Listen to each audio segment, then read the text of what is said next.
Lisa Fischer's vocals will never be in question as long as anybody has two good ears or one good ear. You probably hear Lisa Fischer, her talent out of one good ear, but if you have two, it's undeniable. And if you, I mean, and if you got ears and you don't think Lisa Fischer is talented, I don't trust your ears of judgment. Sorry to say.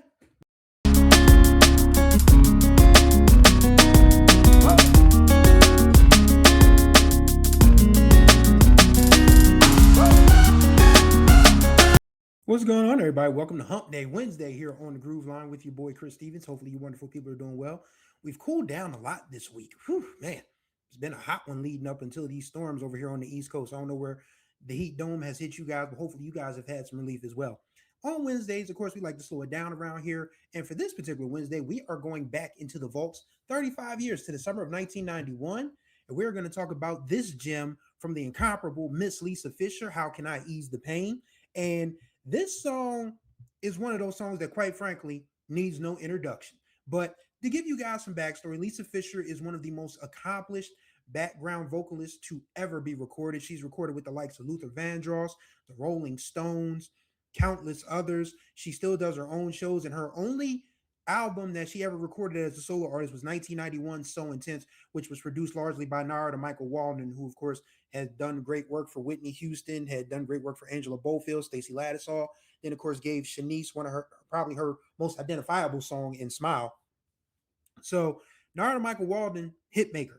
He has his own podcast, by the way. If you have not checked out his podcast, he has a couple of great episodes where he's talking to Patty Austin. Like, it's just absolutely phenomenal. But yeah, Narada Michael Walden, a true hit maker, and he worked his magic with Lisa Fischer, who co-wrote this song with him, and a gentleman named Louis Biancello also co-produced this with Narada Michael Walden. So the song, it's one of those songs that as a 9-year-old in the summer of 1991, I just remember hearing all the time because it just was inescapable, absolutely inescapable. Every black woman that I knew at that age, my mom, my sisters, my cousins, my aunties, the people, the women around the way, they loved that song because it was sort of like an anthem for women who were loving men who were not very good men, to be quite honest with you. And and I'm not turning this into a black thing or a white thing. I'm saying, men being terrible is not a racially exclusive, shall we say, endeavor. But, just realizing, at that time, I didn't know what struck women that in my community so hard about that song. But as I grew up and as I became a dude who tried to, steer from the path that a lot of, my elders had set for me, I'm talking about the guys here, I started to get it. And this is a song about somebody who is just literally like, they can't get over this dude. Like, she starts off, all alone, on my knees, I pray, for the strength within to stay away, and then she talks about how I feel your fire and I lose all self control. And the second verse is probably a song, a lyric that I've quoted many times over. A fool for love is a fool for pain. Because, yeah, regardless of, again, who you prefer, what you prefer, you've been in a situation where it's like, why didn't even like this so and so, man? It's like, it happens. It happens. And just the way that she presents the vocal, I mean, Lisa Fischer's vocals will never be in question as long as anybody has two good ears or one good ear. You probably hear Lisa Fischer, her talent out of one good ear, but if you have two, it's undeniable.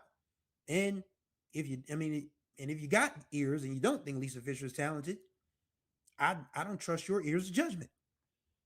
Sorry to say, but just the way that this song delivers, I mean, the instrumentation for one is very haunting, it's very hypnotic. I mean, it doesn't do too much. I mean, it's very, those opening little keyboard stabs.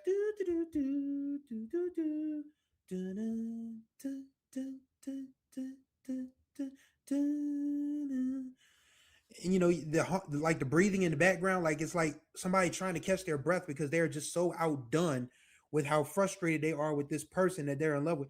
As Richard Pryor once said, I'm in love with it, I can't stand. And for women of certain ages, like, I'm in love with it, I can't stand. So that's what it is, man. And every time she performed this live, she smoked it. She smoked it on Showtime Apollo. But the best version of this live version of this song is a concert she did in Japan in 1992. It's been available on YouTube. The kids have been reacting to it. It's on our Facebook page. If you go to our Facebook page, we've posted the entire video, but it's incredible. For one, she's got Bobby Caldwell and Phil Perry, two vocal geniuses themselves, backing her. This is how you know that musicians real recognize is real. When you can have Bobby Caldwell and Phil Perry on tour with you, backing you up on your hit record. And she absolutely goes for it. You know, she even says when you listen to the first part of How Can I Ease the Pain, before she starts singing, she says, come inside. And then when she's talking to Japanese folks, she says, come inside the Japanese. And then they give her a standing ovation. So she was a showwoman too. But just at the end, I need to know how. I mean, even on the studio version, it gives you chills. But the Japan 1992 live version, where she just goes all the way up there and doesn't come back down until she feels like coming back down. Whew, Lord have mercy. Incredible. Absolutely incredible. If you have not seen or heard the live version of How Can I Ease the Pain from Japan in 1992, go run to YouTube. Well, you're on YouTube already.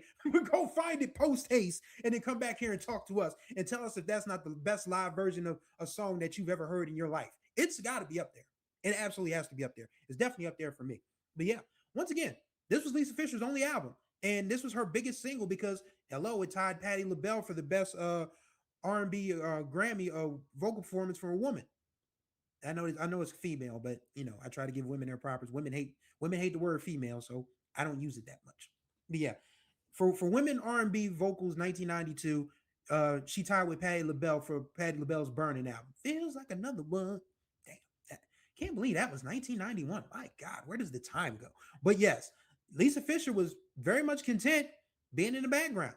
She made good money in the background. I mean, again, she's sung with Luther until Luther couldn't sing anymore. She sung with the Rolling Stones. She sung with countless others, which escaped me at this particular point in time. But she plays a prominent role in the great documentary 20 Feet from Stardom that talks about background vocalists and folks like that. So that's another homework assignment for y'all to check out. But yes, Lisa Fischer, How Can I Ease the Pain, one of 1991's biggest records.